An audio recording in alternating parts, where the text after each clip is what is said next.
Nous allons évoquer aujourd'hui ensemble les deux dictatures de la péninsule ibérique qui se mirent en place au XXe siècle, celle de l'Espagne et celle du Portugal.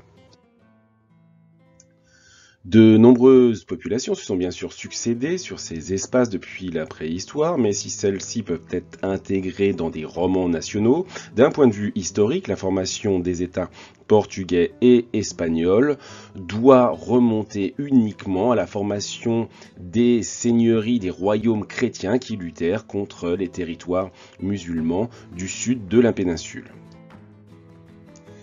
C'est donc dans le cadre de ce que les chrétiens appellent la Reconquista que se formèrent les royaumes portugais et espagnols.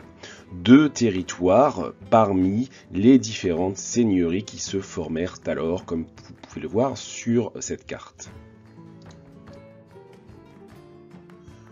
Le comté de Porto est le territoire à l'origine de la formation du Portugal.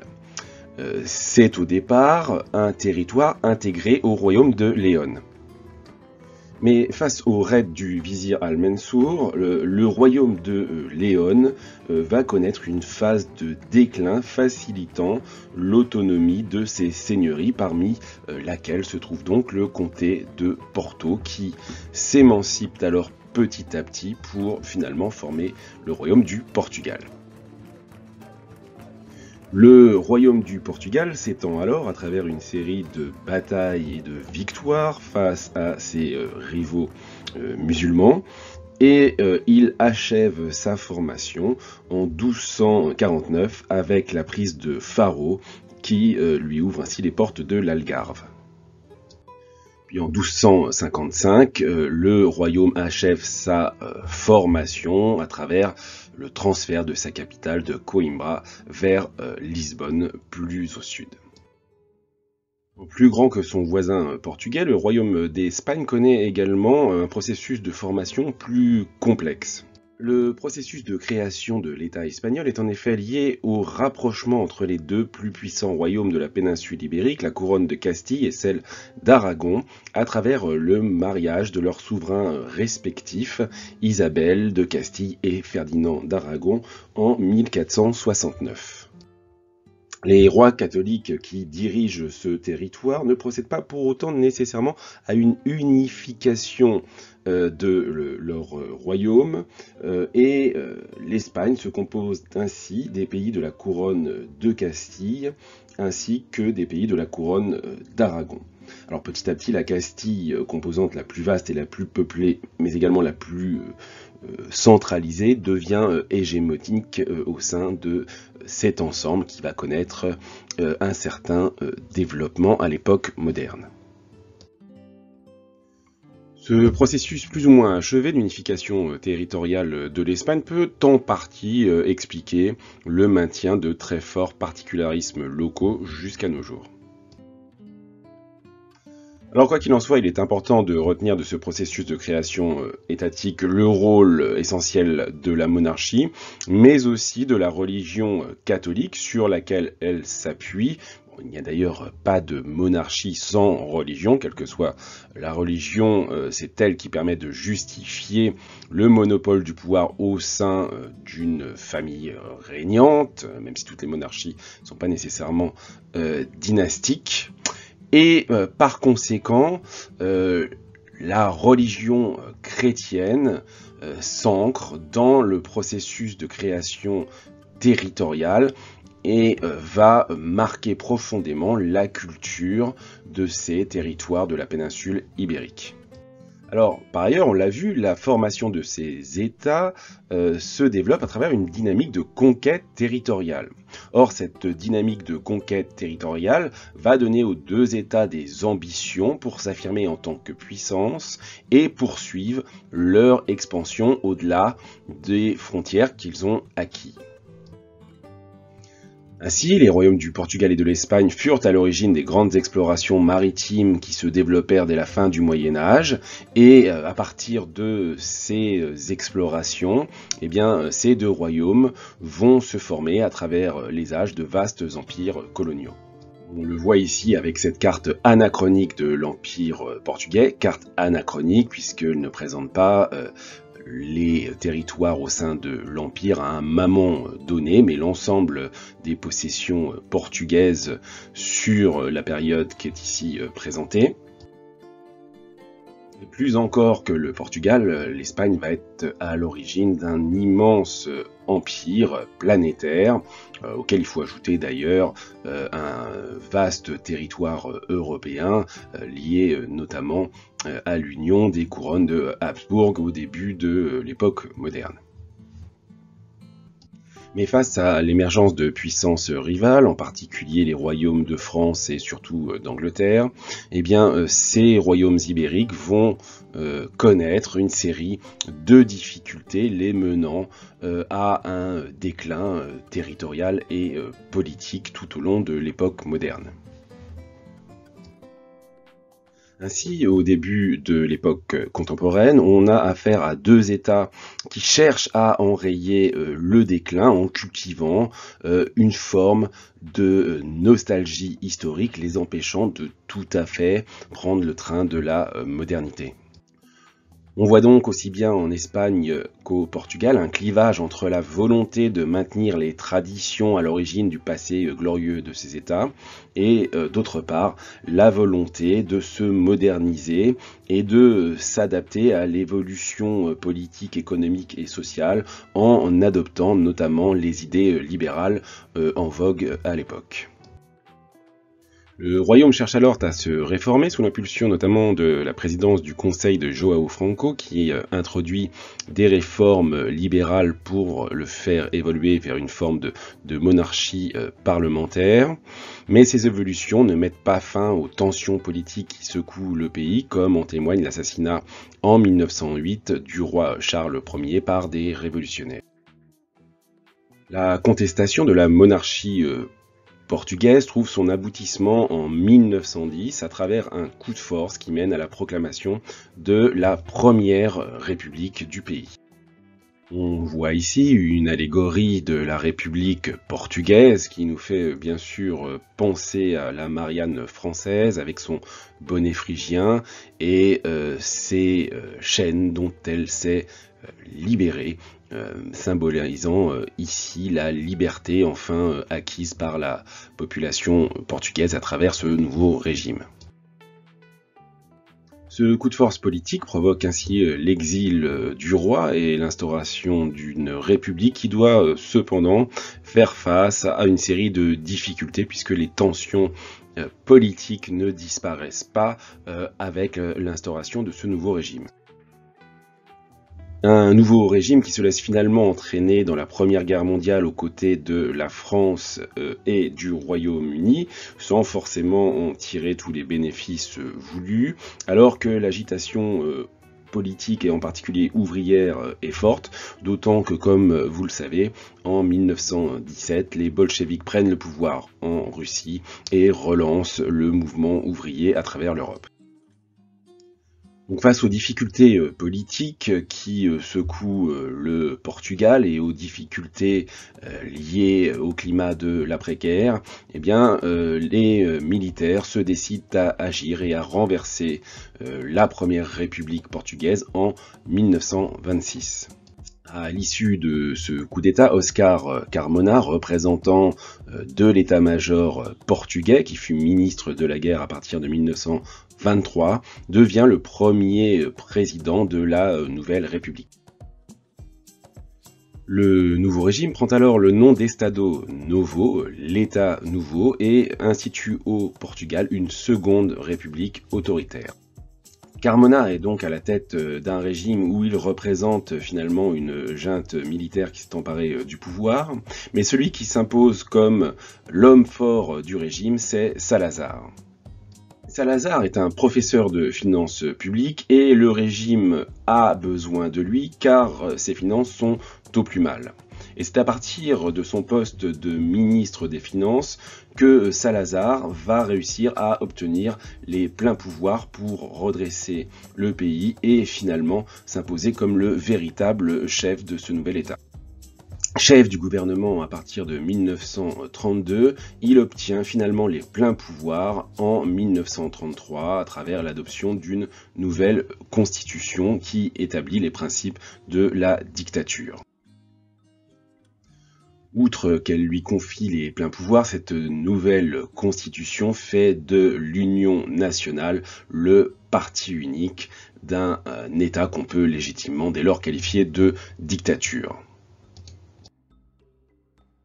Si Carmona est toujours officiellement le chef de l'État portugais, en vertu de la nouvelle constitution, qui institue que la présidence de la République est élue dans un processus de suffrage universel, mais sans qu'il n'existe de pluralisme politique et qu'il ait le pouvoir de révoquer le chef de gouvernement, en réalité c'est bien Salazar qui possède l'intégralité et la réalité du pouvoir.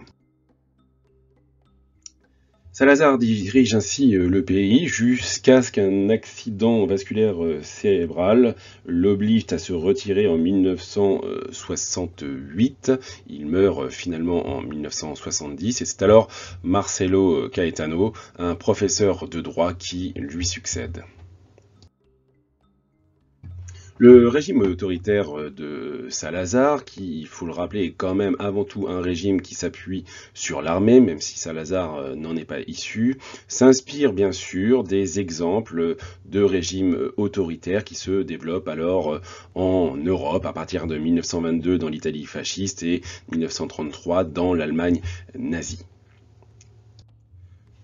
Salazar adopte de ces modèles le corporatisme appliqué au système économique, mais aussi la création d'une milice en 1936, la Légion portugaise. Comme toute dictature qui se respecte, le régime de l'Estado Novo interdit toute forme d'opposition et fait en sorte de la réprimer par l'existence d'une police politique. C'est cependant un projet original que le nouveau régime veut développer, un projet que l'on peut qualifier de national catholique à travers la devise Dieu, famille, patrie, un projet qui se distingue donc de ce qui peut exister dans l'Italie ou dans l'Allemagne de l'entre-deux-guerres. Ce projet se veut à la fois traditionnaliste, mais également non conservateur, à travers une véritable dimension révolutionnaire, un projet qui puise ses racines dans le passé, mais qui entend changer la société, un projet qui s'ancre bel et bien, malgré tout, dans l'idéologie en vogue dans l'extrême droite de l'époque.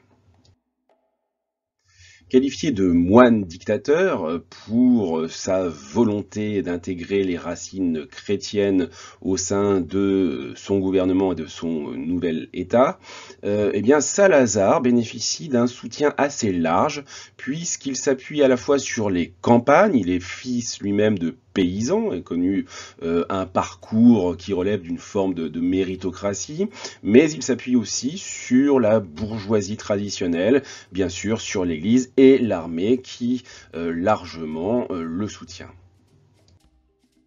Donc on retrouve dans l'Espagne contemporaine certaines évolutions que l'on a pu constater pour le Portugal, à commencer par la fragilisation d'une monarchie confrontée au désir de modernisation d'une partie de sa population, mais aussi à la volonté de préserver des traditions qui ont mené à un passé glorieux.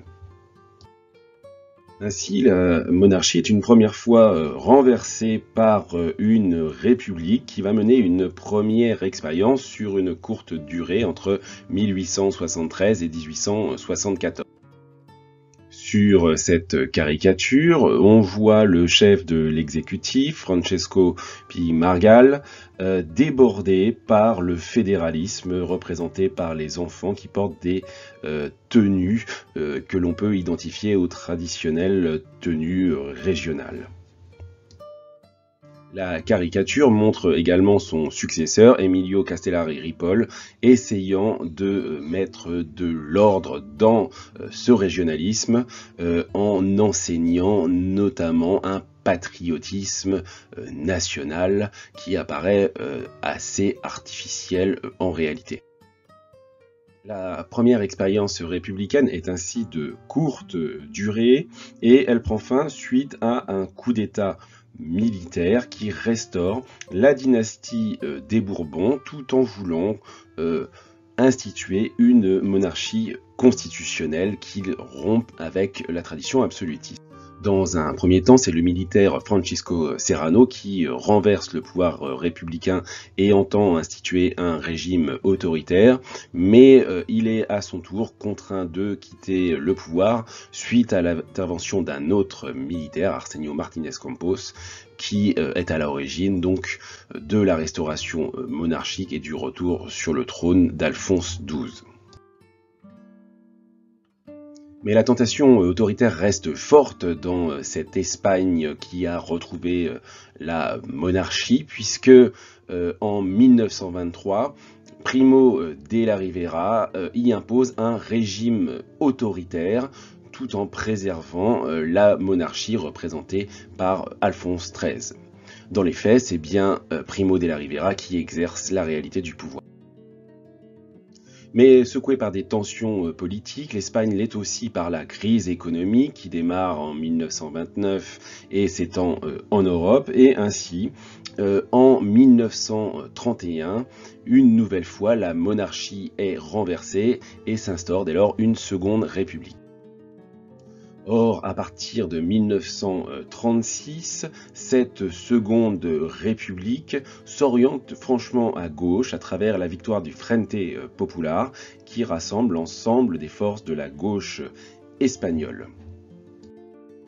L'arrivée de la gauche au pouvoir inquiète dès lors les forces traditionnalistes du pays, représentées notamment par des militaires qui prennent l'initiative d'un putsch, coup d'État mené notamment par les généraux Mola et Franco.